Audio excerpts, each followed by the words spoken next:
Dang, you get me emotional on the podcast. They were talking crap, and they were like, you won't. And I was like, I will. Oh, I did. Because you can't beat everybody at everything. You're not Dale Brisby. We're not going to argue on the podcast, okay, Dale? This is nice. You know, we try to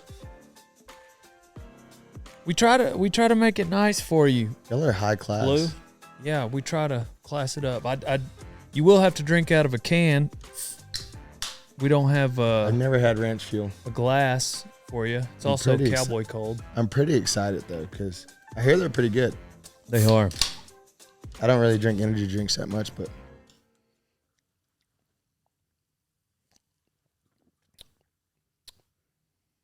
that's pretty dang good. That one's for free. The next one you're going to have to get on ranchfuel.com and use code DALE for 15% off. What you been up to? Nothing. I sit in the Benchmark Buckle booth all day pretty much. And Plug. Well, I just hang out with him. You know? Boy. I like those guys. Yeah, I always stop by because, Jessie, she does all the shopping. So yeah, I stop by and hang out. Just hang out with them. Yeah. He's like, dude. Is Jay Campbell there? No, he's upstairs. I can't hang out with Jay that long. Yeah. Sorry, booth. Same booth though, right? Same booth, same guys. Yeah, he's got two locations. Yes, sir. Upstairs, Nice. Downstairs. Yeah. Why can't you hang out with Jay that long? Just Dude, 'cause he's gonna give you a known- hard time. I've known Jay too dang long. He's gonna give you a hard time. He's gonna tell me about everything I'm doing wrong in life. Dadgummit. Trying to make you better. Yeah. I don't know if it's making me better or not, or if it's just Jay Campbell. You go to walking up, and he just starts shaking his exactly.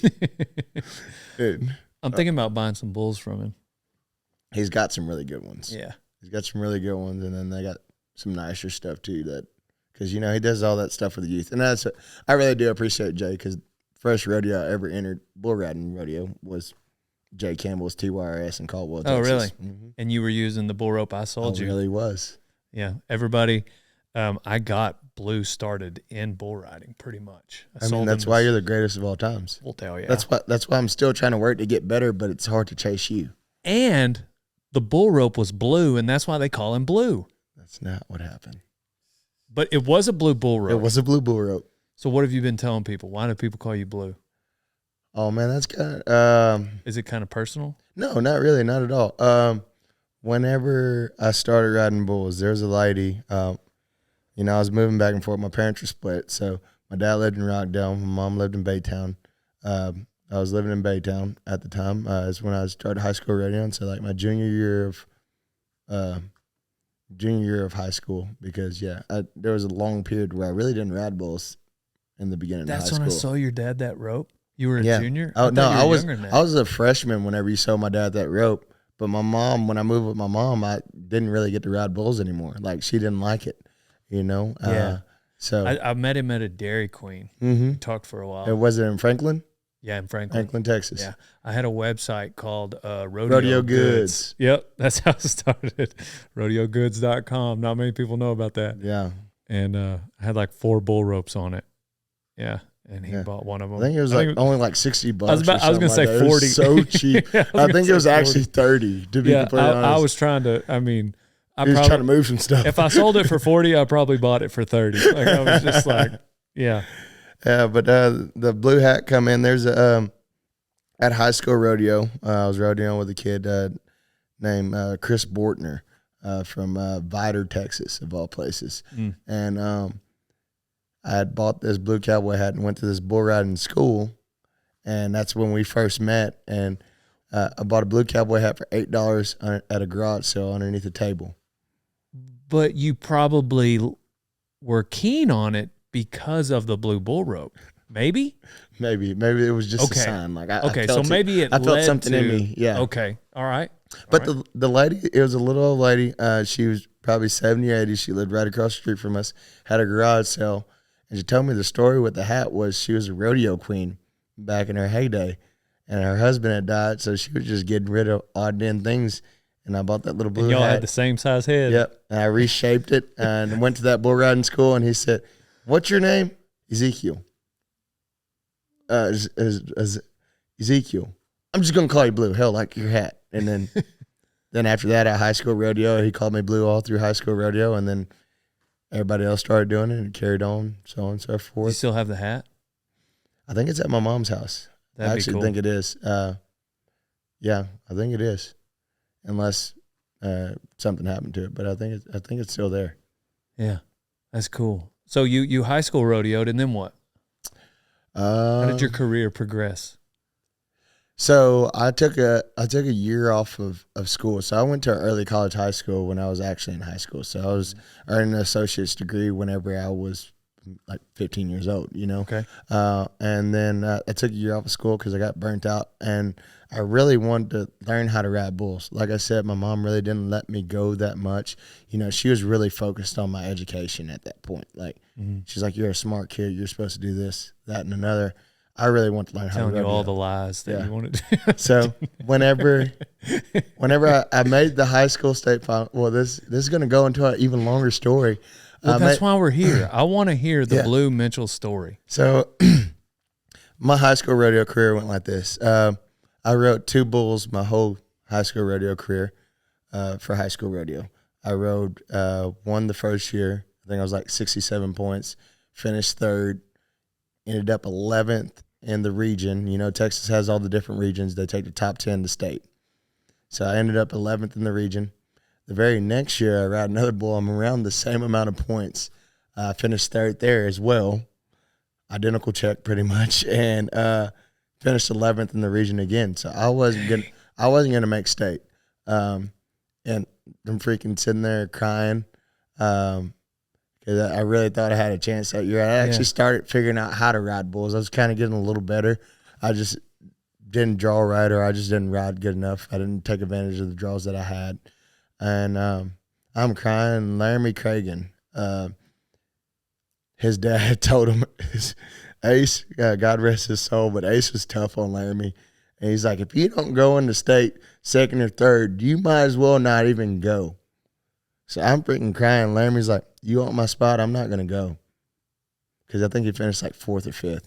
Dang. And I was like, are you for real? And he's like, yeah, no, you can have my spot. Right. So I freaking run over to my dad. My dad actually got to make it to that one.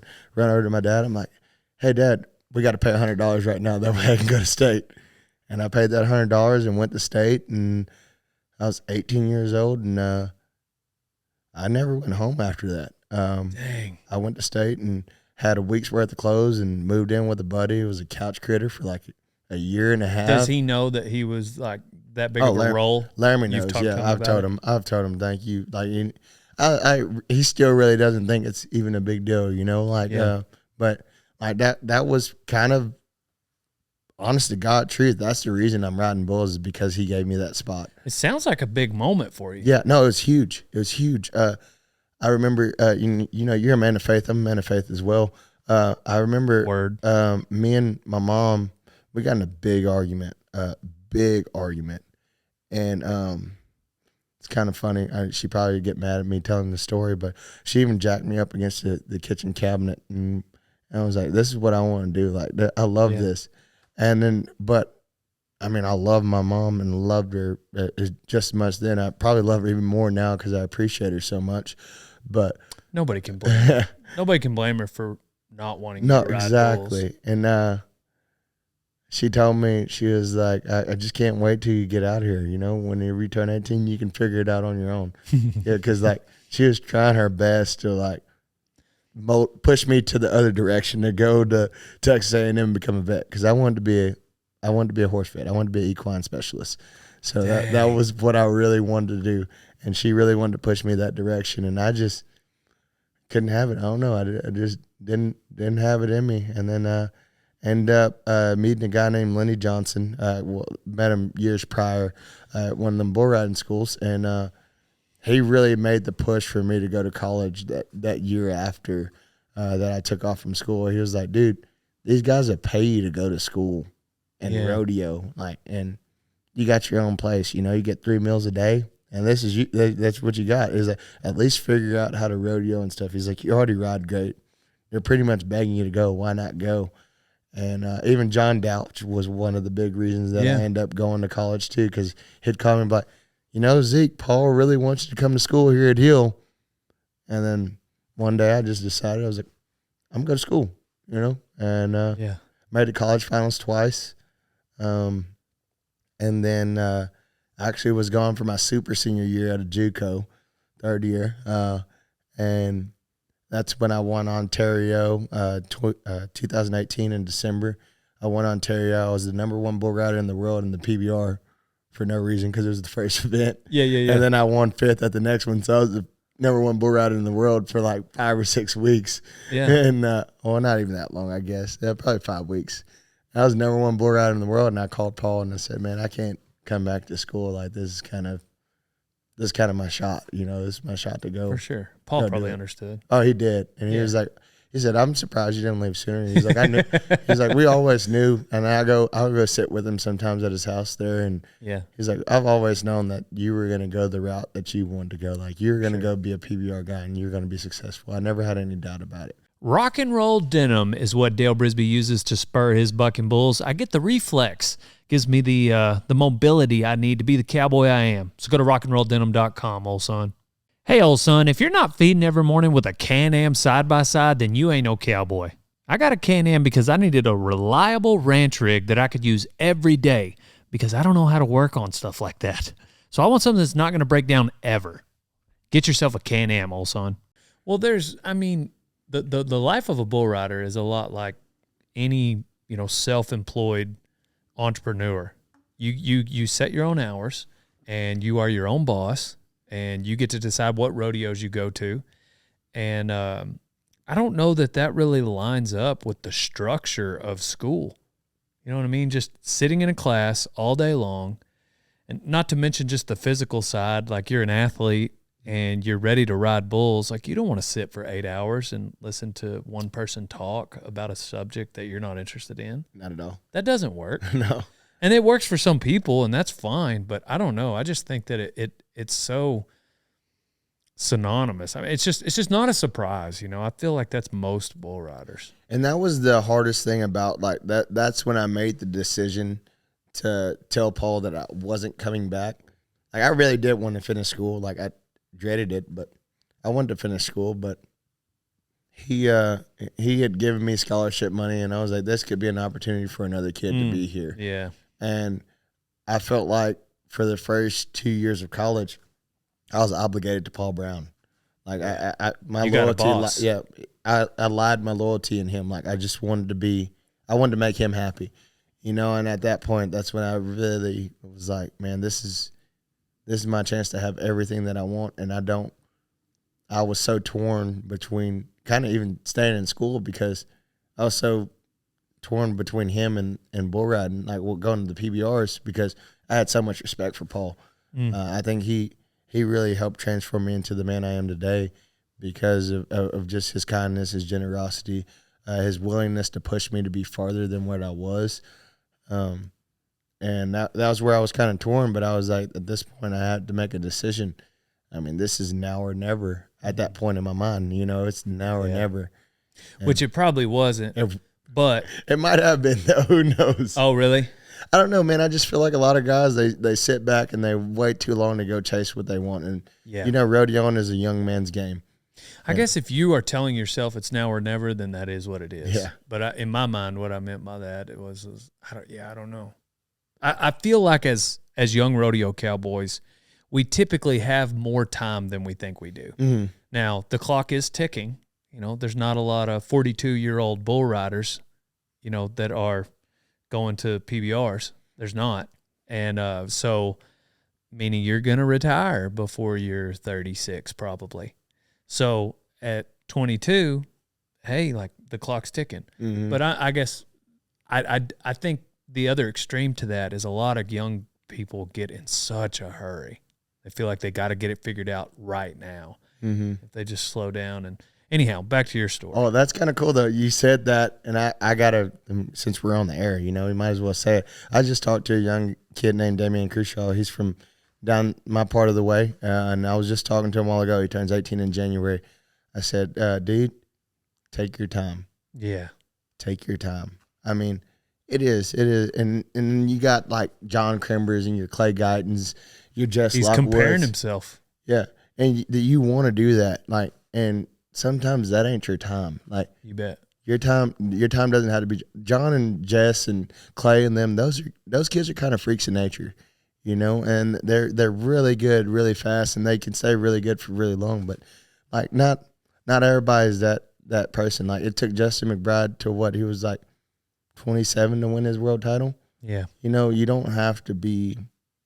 Yeah, you're not John Crimber. I'm not. You're Ezekiel Mitchell, and I'm what I mean by that is like you live your life. Mm-hmm. I do think you are that caliber of bull riding, so I don't want that to be misinterpreted. Yes, But what I'm saying is like Blue lives Blue's life. Period. Mm-hmm. And that's a slippery slope when you go to comparing yourself to somebody else. Really can't. There's always going to be somebody that's better than you at something. So when you go down to that road of comparing yourself, it's going to just end with bad news at some point. Oh, I did. Because you can't beat everybody at everything. You're not Dale Brisby. I mean, that's the only bull rider that I know that's never lost a bull riding. Like I've never That's seen a good way to put it. I had never seen this guy lose at a bull riding. Like I've never seen Dale buck off. Never. So That's very true. Spoken from Ezekiel Blue Mitchell, straight from never a fellow seen bull Dale rider. Brisby buck off. Oh, that's hilarious. So yeah, you're number one in the world in the PBR. Mm-hmm. You just quit college. Now what? That's when Ariat kind of came into the picture. I got picked up by them. Sean Gleason called me and was like, "Hey, you want to sponsor?" I was like, yeah. So at this point in my life, like I'm freaking out. Like I don't know anything about nothing. I don't have an agent. I don't have anything. I'm kind of just winging it. And then all of a sudden I'm going to these PBRs, and I was pretty blessed to have the opportunity to pick my first event. He said, you can go to Chicago or you can go to New York City for Madison Square Gardens. And I was like, I'm going to pick New York City for Madison Square Gardens. Like, that's a dream. Yeah. And I had my first 5 events on tour. I did not ride a single bull. I rode a bunch of bulls to the whistle, and then I was kind of getting bounced in and out because the way the point system was structured then. I was like, but as the season progressed, I was like number 5 in the world or whatever, but it still went off the points from last year too. So those guys still had the chance to advance. So I was kind of like the alternate coming in and out. And the first 5 events, I freaking get skunked. And this goes into a little deeper part of that story, but 2019 was the year Mason Lowe passed away. And Mason Lowe was actually a very cool part of my career and my story. I can't say that we were the best friends in the world, but we're pretty dang good buddies. And one of the first bull ridings I ever won out of state was in Oklahoma. And Mason Lowe was there, and I beat Mason Lowe, and Reese Cates was there too.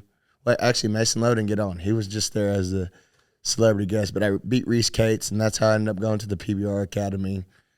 And Lambert and all of them telling me that I need to just start entering. Oh man, this is kind of crazy to think like all these stories run into other stories that I keep forgetting about.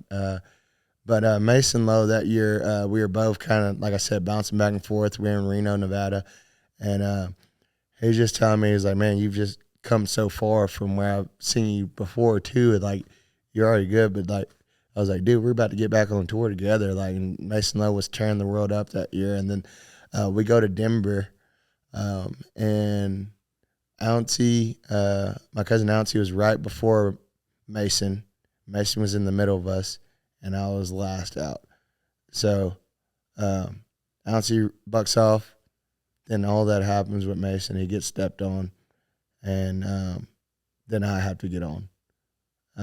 Did you know?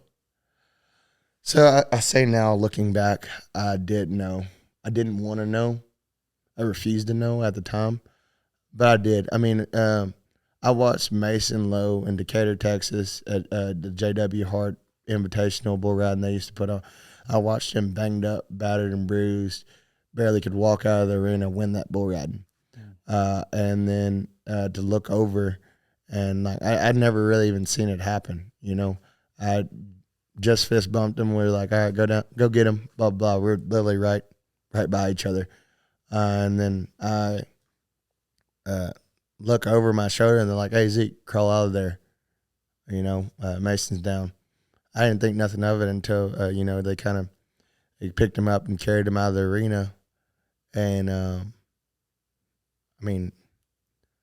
I never seen somebody kind of that pale, Yeah. And that's when I kind of realized. And then I get bucked off, and then everybody's running back and forth. It's a panic. And then next thing you know, we're eating pizza that night, and we get the call that Mason's gone. And that was kind of the turning point in my career too, because I guess a few weeks after, that's when St. Louis happened. Mason was a Missouri boy, so they made it the Mason Lowe Invitational that year, and I had the black bull, chop horn. I think they called him whiskey something or something like that. I can't even remember, but I just knew that I had to ride him because it was like Mason's event, And that was the first short round I made ever. And bucked off, and then that kind of jump started the career though. After that, it was figuring out having that confidence that I could ride at that level. I rode a bunch of bulls to the whistle, but it wasn't. To hear the whistle go off, it was something different, and it wasn't even a perfect bull ride. My feet were bouncing. It was just pretty much effort. And then whenever that happened, then the next weekend, I think it was the next weekend, we went to Duluth, Georgia. That was the first time I finished second out of the event. I rode a bull named Mickey Mouse. And then I rode Cut the Cord that I'd always dreamed of getting on. I wanted him to go right, but he went left, and I still ended up riding him really good. And then I rode Stuntman Ray in the short round, 89.5, and I got to be on TV for a second. It's said number one in the event, and then Jose comes in and rides Big Black, and then whatever. Cool, Jose, whatever, dude. But he wins the event. But and then Matt West comes up to me. He's like, you're number 10 in the world now, and that's when I was number 1 in the world or whatever at the beginning of the year. But that's when it was really real because we're in the midst of the season, and I'm number 10 in the world. Yeah. So this is the same year where you had bucked off those 5. Yeah, same year. This is all. So you bounced back. This is all in like 2 months. That's awesome. Yeah, this is actually it's from January to March is all this is happening. Wow. Yeah, all this. I got broke in pretty fast. And that was 2019. 2019, yes, sir. Dang, it feels like yesterday. It really does. Yeah, that's the guys getting back from the booth. Those guys, dude, I don't like that Carson guy y'all got that works for y'all. Man, so I wanted to talk to you about that on the podcast. Carson Sanders. And oh, goodness. Oh, is that crap. him? Yeah. Shoot. We'll talk about it after. Yeah, we'll talk later. What was that the same? That was the same year you came to the house. Mm-hmm. And we made that video. JB was there. You got on that white bull, the white bull, 5'11". Dude, he was so cool. With that's about the time he stopped McDave. bucking. Yeah, you killed his spirits. That was my little bucket list bull everybody loved to get on, and you got on him with a flank rope, tennis shoes. It was a bull rope, but I just didn't use a glove. Okay, maybe that's what it was. Didn't use a glove, tennis shoes, no vest, no helmet. That was, man, it's crazy to think about days like that because that was such a big day for us, like just as friends and whatever. And we happened to also get it on film. And, that was neat. That was a fun day. I still get people come up to me all the time. Like, literally yesterday, somebody's like, "You going back out to Dale soon?" Yeah. I was like, but they're talking about that video. They're talking about that video, and they love it. I mean, kids still watch that video to this day. Like kids that are probably 5 or 6, when they weren't even old enough to realize there was a video whenever it came out, and they still watch that video, and they're like, "You're that guy that goes to Dale's house." Yeah. So like that's what I've become to now. I'm the guy that goes to Dale's. I had a YouTuber tell me one time. He said, "Man." He talked about the conversation he has with his editors at the end of the day. He said, "We had a great time today, and we filmed it. And that's what I want you to show in this video as you edit it." And I think about that all the time because when we do go out, especially that day was one of them, it's just like we love what we get to do, and we love doing that activity of life with each other. And that's when it makes the best video. Oh, yeah. You know, it's just obviously not scripted, or we might know what we're going to do in a script sense, but we don't, nothing's forced. It's very authentic. And that was, when I think back to just fun rodeo time episodes, that was one of them. Yeah. JB was giving you the hardest time. That was probably one of the greatest days of my life. Yeah. I BS you not. Like, I think the world of JB, since I was a kid, I thought JB was the cat's meow. I mean, pretty much everybody else does too. But, and then to sit there and hang out with you and like, I remember calling you and like, can I come out? And you're like, yeah. I'm like, what? Okay, cool. Like, and then faking being JB's intern because you had the other interns and I was JB's intern and having to bring them beer and everything else. Like, that's the other stuff that ain't even on camera, is just like, having to hand them stuff. And, it was just one of the coolest days. Yeah, that was fun. That was so much fun. Yeah, Donnie was there. Wes, Randy was there. My brother. Garrett Kelly was there. Leroy. We hung out all night too. Oh yeah. Yeah, I sat in your little garage and BS. I might have had some banquets after the fact, you know. Yeah.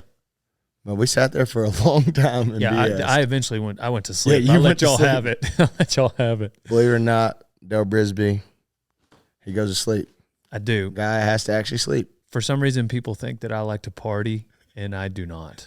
No, not at all. I mean, I don't, not late at night, at least. Like, I like to party, but I'm like before 8 p.m. Yeah, you know, exactly. Because I'm going to be asleep at 9. You know? But that's why out here, I really don't mind. Like, I'll probably end up tonight babysitting Jagger, just because, like, yeah, I'll hang out with a 6-year-old kid and then, you know, just babysit, and hopefully he goes to bed and I get to nap myself, you know, and then it gives me an excuse. Sorry, I can't go to the party. Yeah. I got to babysit. I have Jagger. You know JB. Yeah. JB and Samantha, they need a date night. Yeah. So here I am. You're such a great guy. Yeah. So what was it like, man, thinking back, like that was I remember when you showed up, you were you were the cat's meow of the PBR, but to hear you know, tell this story back, that was kind of new for you. Oh, yeah, it was incredibly new. I mean, like, and still to this day, like, it still hasn't sunk in that my career has been what it is. Yeah. You know, I've just now, I'm, like, getting older, more mature, and I'm getting to really think about, like, all the things that I was able to accomplish, you know, not necessarily that year, but that year led up to a lot of big things. Like, I ended up having a Snapchat show. I ended up. Oh, yeah. I forgot about that. Thank you. I just don't want it blocking your face. No. I want the people to see your beautiful face and your pretty white teeth. I got to be on Good Morning America twice because of it. Like, it was kind of, it still is. It's kind of surreal, like, to think that whenever you set out to do something, and whenever it kind of happens, you know, I've been extremely humbled by the fact of, like, I literally got to live my dream. I'm still getting to live it. Like, yeah, it's crazy. Crazy to think. Like, Ariat has really taken care of you too, huh? Yeah, no, and is that how you say it? Ariat, like secretariat, like the horse. I'm not trying to be disrespectful. No, you're good. Just because I wear rock and roll denims and they're so much better. I just literally didn't know. No, and I think that just transforms. We're not going to argue on the podcast, okay, Dale? I think it's kind of wild to think what they done for me too. Like, we kind of transformed the sport in a way too with the blue outfit that I get to wear. You know, my superhero costume. We like literally sat down and designed that. Yeah. Like, we sat down with Ariat's creative design team and we designed that, like, from head to toe ourselves, and had all that stuff built. And, like, at first that people kind of hated it. You know, there's a lot of people that hated it because it wasn't traditional. I was trying to be loud. I was trying to be out there. And I kind of was, to be completely honest. Well, heck, I'm not everybody else, you know? Right. I mean, that's what we said a while ago. Yeah, and it's so, like, I really felt like at the time, like, Rodeo's really transitioned. You got, like, guys like Rocker and stuff. But it was kind of cookie cutter. Like, you had to be the same person. Yeah. You know, and I always talk about this with other people, like, behind closed doors, you know. I mean, I'm pretty much the same person, but, like, also I did build a persona, you know, to be kind of that person, you know, that Yeah. I mean, bull riding is the greatest thing. I mean, one of the greatest things I've ever been a part of, and I love it. But, you know, there was other ways to make money outside of the arena besides just being a bull rider. And then, like, being a personality became pretty cool, you know? Well, but that's you. Mm-hmm. You know, like that's authentic to you. Like you're an outgoing, you know, you're a fun guy. You walk up with a huge smile. This guy's just bragging around. Well, no, I'm just saying like it fits. It's not like you're forcing something. You're not trying to be, you know, if you were trying to be something you weren't, you know, I don't know. I am myself when we're making videos. That's when I'm having fun, you know, and that's me. That's what I enjoy doing.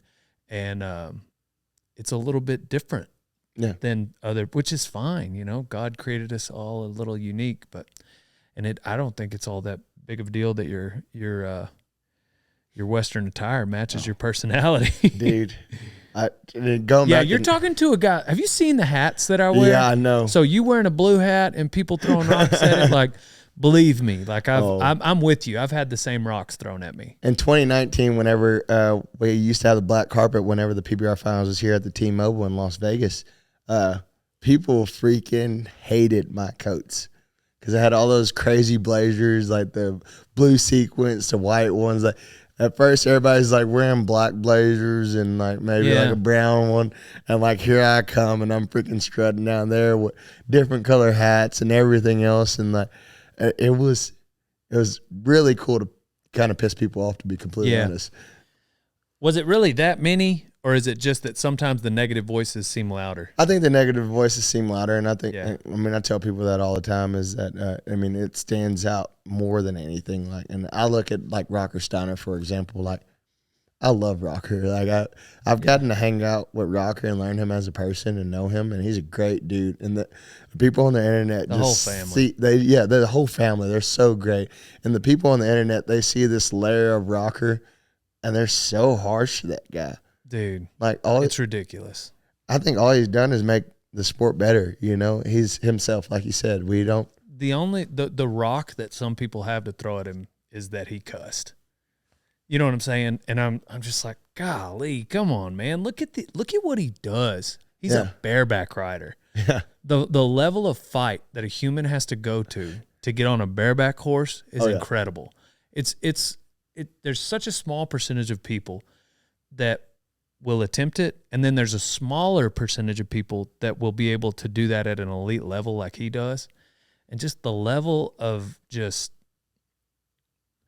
masculinity level toxic. Yeah. And occasionally a little bit of passion is going to shine through with some colorful language, you know? Yeah. And I don't know. Whatever. If that's the worst rock you got to throw at a guy, then just keep throwing it. But I love the family. Yeah. And whatever. That bareback riding is something, man. Yeah, let's talk about that, because you want to get on a bucking horse. You want to get I want to get on a bronc now. A bronc. So I rode bareback horses in college. Doesn't surprise me. Like you got them long legs. I bet you could reach around. My claim to fame in the bareback riding is I tied a college rodeo with Zach Kibler. And he made the NFR. Like the year after. Yeah. So I was 78 points, Pittsburgh, Texas. Oh, man. Little bitty hole in the wall town. Yeah. I gave him the iron. 78? 78 and a half. Not bad. Yeah. Where you, have you ever been hung up? No. Okay, good. And so I was pretty privileged in the bareback riding. I never actually hit the ground in the bareback riding. I did double grab on like two horses. How many did you get on? I probably got on like 30 horses or so. Not bad. And I ended up winning an all-around title forward at TVCC College Rodeo. And my bareback riding career is like my claim to fame. Like Tilden Hooper hates it because I was like, every time I get around him, he seems to think that I only talk about my bareback riding career. And I might, it might be that bad. Like I probably do talk about it a little too much whenever I get around bareback riders. But like, dude, they're badasses. Can I say that? Yeah, for sure. Okay, cool. Well, they're just, that's the only way to describe them. Like, I mean, there's not another word for it. Again, the level of fight you have to go to, I wouldn't want to fight one. I'd much rather ride bulls. So what about bronc riding? Dude, I have a passion for rodeo since I was a kid, and I've pretty much tried every rodeo event. I even have won a check in the barrel racing. Attaboy. Yeah, believe it or not. At a college rodeo or what? No, this is at a jackpot. This is jackpot. The fiance was talking crap, and I told him I was going to kick their butt. Oh, so you were older? No, this was like 2 or 3 years ago. Yeah. Okay. Yeah, they were talking crap, and they were like, "You won't," and I was like, "I will." I won first in the 4D. Okay. Attaboy. But that's kind of a passion of mine, and I've always wanted to get on broncs. Let me go get my pony out the trailer right now, matter of fact. Bad part about it, I rode her little sister's horse, and she didn't place, and I placed on her horse. So it was pretty cool. So are you, man, you better get to the beaches pretty quick because I got a lot of bronc riders, but also the Baptist, Hang 'em High, he's getting old. Is that my horse? That's your horse. Yeah. No, Baptist? if you're going to ever get on a bucking horse anywhere in your life, and if you're going to get on one, you need to get on this horse, I'm telling you. Didn't he go to the NFR? Yeah, but in like 08. But that's cool, though. I can say for sure. Yeah. I spanked NFR. Add it to the resume. It's the one that Stetson got on for the first time in a bareback rigging. Oh, yeah, I seen that. He got on his first bareback horse. That was the horse. It's not the first time the horse has been out bareback riding. Yeah. But he's a hopper. He'll circle around. And, I mean, you've been on plenty of saddle horses, ranch horses. So, we'll go like a super light flank, and he'd just like a seesaw. But I get the few guys that I've helped get started from zero, we now put them on that horse for maybe like 12 or 15 trips. Because, they're hard to find. You can find bulls like that, but it's hard to find broncs like that. Yeah, but you just keep talking about it. There's such a hard difference in the broncs from the bulls, though, too. Like, there's either your dirty medicines and stuff, or there's, like, pukes that you really don't want to get on. Yeah, it's almost in a lot of instances, it's better to just get on the buckers. Yeah, because the ones that run off are more dangerous. But anyhow, I don't know if you just enjoy talking about it or you actually want to do it. No, I'm really serious. Like, I really want to find a saddle. Okay. Somebody to sell me one that fit me. Like I tell my fiance all the time that this is like that's gonna be my backup rough stock event. Whenever I'm done riding bulls, when I'm hauling around to Emmy rodeos or chasing her around to pro rodeos or whatever, I'm going to get on broncs. I will forewarn you. It's one of the more difficult events to learn. Exactly. That's why I have to get started now. Okay. Well, I'm just saying that'd be a rough backup. Yeah. But I will loan you a saddle to try it out. I want to try that way, because that's a hefty investment. It is. That's the problem. It's a lot of money. I actually had a saddle in college. A guy gave it to me, and I pawned it to go to Decatur, that same event that Mason won. I had to pawn it. And what kind of saddle was it? Is it G-Bar G? Why would you pawn a G-Bar G? How would a pawn shop know brand the new value of a G-Bar G? It's Rodeo Pawn in Waco, Texas. That would be the one. Yeah. Actually, if there's a pawn shop. And they gypped me too. They give me $200 for it. Okay, they don't know. Dang it. They got to sell that thing for whatever. Oh, no, I feel so stupid to this day. I say that all the time. Like, dang. I was so stupid. But it was the bull riding or the saddle. Go with the saddle. Skip the bull riding. Well, now I can go buy a saddle now with the bull riding. You know? But you bucked off. Yeah, I did buck off. I got on a buck or two, a cute muley that drilled me in the mud. Those pawn shops are like casinos. Like the house wins every time. I tried to pawn my buckles one time when I was in college. I had to get to the bull riding. But they tried to offer me $30 for them, and I was like, there's no way that, my time and effort was worth $30. Yeah. You got offended at them. I did. Are you telling me? Yeah. I walked out. Look, man, you're the one who came in here. Give me my stuff. What's another? So we've talked a lot about 2019. 2020 was unusual, but over from 2020 all the way to now, what are some memorable bull rides for you, like points in your career that stick out? Going right off the top, we're going to go with Smooth Operator in Florida. 2021, year after COVID, we had to go outdoors. I don't know if I'm even really supposed to tell this story, but I will. I guess people know about it. But Bull Riders kind of went on strike, in 2021, and we kind of put our foot down.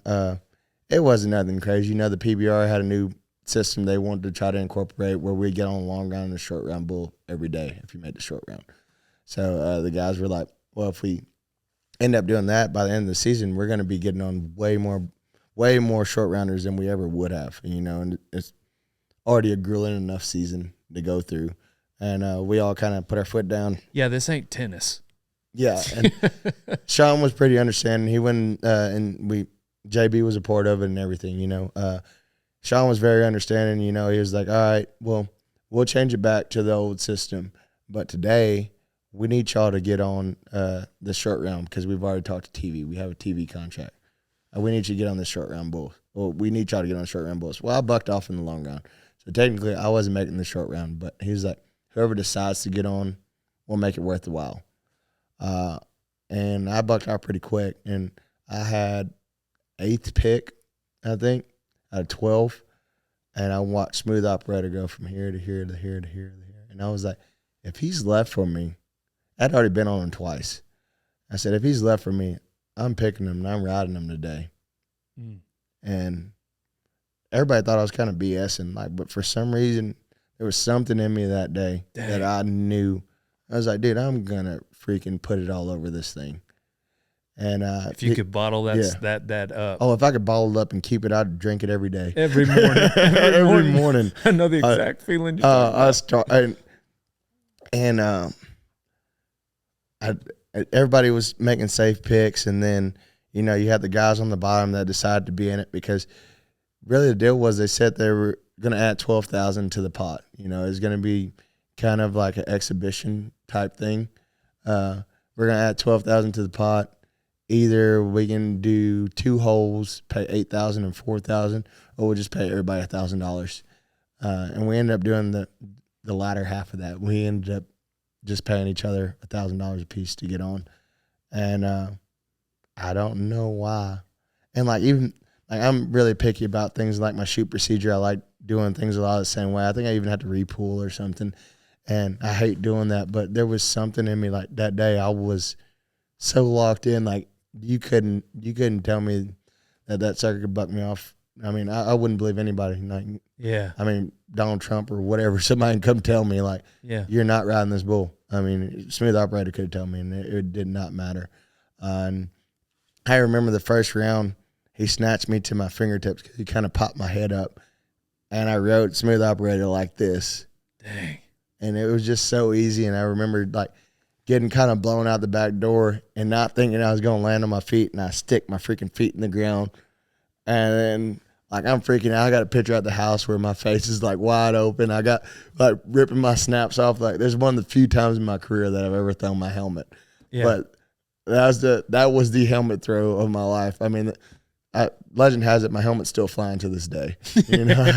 I threw it all the way across that dang arena. That was really phenomenal. That was cool.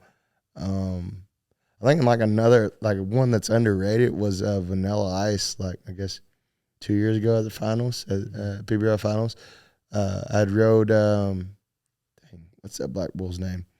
Mr. Winston in the first round. I was 88, and I was first out the next day. And that was one of those deals where we got to draft our bulls in order of where we finished the night before.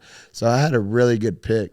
And everybody was teed off at me for picking this Vanilla Ice. They're like, you're so stupid, Zeke. Because he's a great big old muley bull, yellow muley, come from Blake Sharp. He had stepped on Dalen's head earlier that year. That was the year that Dalen's helmet got crashed or whatever, and stepped on Dalen's head and knocked him out. And that's Hunter Dex's biggest pitch right now. Still, because, probably saved Dalen's life, to be completely honest.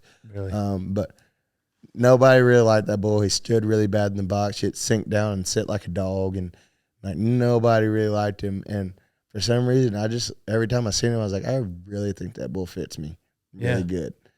And everybody called me stupid. Brandon Stewart called me stupid, and he told me he had to eat his words. But he turned back right there to the right, and he had me bucked off. And I don't know what I did. I don't know how I did it, but ended up staying on him and riding. I'm 89 points. Should have been 90. Thanks, Cody Custer. Dadgummit. Cody Custer got me that time. Dead. I should have been 90, but, 45, 92, whatever. But didn't work out that way for me. But that one was really cool for me. And that was right before team. So that was 2022, right before team started. And that was a moment that Michael Gaffney, my coach at the Austin Gamblers, that's one of the moments that he was like, that's when I realized like who you were, is when I watched you ride that big yellow bull, because nobody liked him. I mean, nobody. And then they rode him like 2 rounds later for 90. So I think Eduardo Parasito rode him after that. And you're just like, you're welcome. You're welcome. I showed you guys. Really, that's kind of the deal at the PBRs too, is that you'll get these bulls that buck really hard and nobody figures them out for a while. If one guy rides them on tour, people are going to get to figuring them out pretty quick. Really? Because, it's that level. I mean, all these guys, they really think, we all think we're the best bull riders in the world. Mm-hmm. So whenever somebody else rides them, you're like, I hate being around those kind of guys. Well, it's hard to just like live in the shadow of Dale Brisby, for all of us, and that's all we're striving for, is to be, we're trying to be Dale. Yeah. I got you. Dang, man. Those are big moments. Yeah. So when you're having a bad day, do you sometimes just kind of relive those? Kind of replay those tapes in your head? You probably should. Not really. Yeah. No, I mean, I think really like my deal now is prayer, like I'm having a bad day. That's kind of my go-to now. Like I'm trying to figure it out, being a better Christian, being a better man. And that's kind of what I do on them bad days, is pray, because that's the only answer that I can get. That's the only answer I know at these points now, because, my bull riding career started because my dad prayed, Yeah. My bull riding career continued because I prayed, going back to that story earlier, high school rodeo, I had made a deal with myself after I prayed about it. When I got in that argument with my mom, I was gonna, if I didn't make the high school state finals and the YBR that year and do good, then I wasn't gonna keep riding bulls, because I was tired of the strain that it had on me and my mom. I was tired of trying to figure it out. I was tired, and after I got to go to Texas State Finals, I was 57 points in the very last round to make the short round. Bull fell down. They asked me if I wanted to score. I said, "Where am I placed? 15th. I'll keep the score." Yeah. So I kept the score there, and I made the YBR that year, and I think I finished top 10 that year in that, and that's the reason I continue. And that's like, I keep finding myself trying to go everywhere in the world and try to do this on my own, but everything keeps coming back to my faith. Like, no matter where I'm kind of trying to get in life, I have to keep going back to my faith. And I am nowhere near a perfect Christian. I am still a freaking 27-year-old bull rider, but that's what I kind of do on bad days now. Man, I was Matt Chandler just came out with a book, and he's got a chapter in there where he's talking about prayer and just how underrated it is, and how we kind of forget about it almost, and man, it's just neat to sometimes get back to the simplicity and get reminded of how powerful prayer can be. Yeah. That's a good, man. It's just encouraging for me personally to hear you say that, just because I think it's wild how different the entire world would be if you're making me tear up right now. Yeah. If everyone spent a little more time praying. Oh yeah. So simple. There's so much that we can even get into about like just like Ouncey, my cousin passing 2 years ago. There was a part of me that was angry. Yeah. Like, that young lady, she took Ouncey from us, Yeah. And that was a part of me that was so angry for so long. I became a person that I didn't even like, because I was drinking too, so I was becoming a mean person to the people I love, I was sitting there with Keyshawn and Glendale, and got drunk and was mad at him and cussed him, and like I don't even remember it, and like prayer was a lot of the reason that I'm able to kind of come out of that part, I can go out and have a good time with my fiance, and then because I became such an angry person, and that's one of my prayers daily is like, God, make me more like you. Like I want to be a better person, in general. Like I just want to be better. Man, I can't imagine like having to go through the process of that for, dealing with that.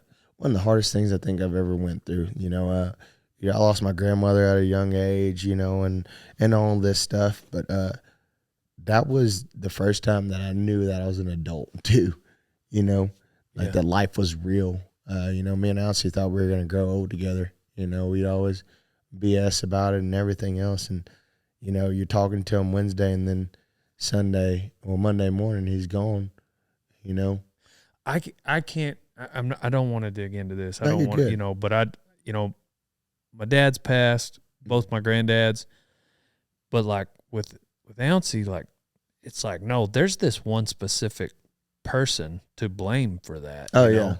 And that's the part that I can't imagine, like somebody that close to you, like it wasn't a heart attack. It wasn't an accident, like it's just that anyway, I can't imagine the path you've had to go and anybody around him. Oh, yeah, no. I'd only met him once or twice. I mean, yeah, still to this day, I finally, 2 years later, I finally went and seen him again a few weeks ago at buddy JT Moore, Kendall Archie, Uncle Chris. We all went and we hung out with him and sat with him for a while, and like that was the first time that I felt physically capable of doing that, you know. And I really wish my fiance was with me too, but things happen. Other things in life happened, so she couldn't be there with us. But like first time I physically felt like I was ready to go, and go hang out. So I don't know. That was really, really a really odd time in everybody's life that was around us in that circle. And, it was so crazy to watch how people do the mourning process and everything else. Like there's some people that don't talk and they don't want to talk about it and they don't want to do stuff. And there are people that want to just relive all the memories. And like, it was just so weird to be in that space at that time. I feel like Ouncy was such an influential person in my life. I don't think I'd be the bull rider I am without him. And then to be 20th in the world, trying to make the NFR, and everything's kind of going his way. It was kind of a surreal thing to like go through. It's like, man, why? Why does it have to be this person? And there's a lot more that goes into it that the media or nobody else says, but it's kind of. I thought it was kind of a selfish deal, but that was another thing that I had to pray for. I had to pray for forgiveness for her. I wanted to forgive her so I could move on with myself, and that's something that I had to pray about is forgiving her. And you never know what people are going through. I still don't know what was going through her mind, but that's life. I think that's the cool part about being a human being is knowing that we all have different. We have different paths. We have different thought process. We're this, that, and another. Me and you are great bull riders, but we did it a different way.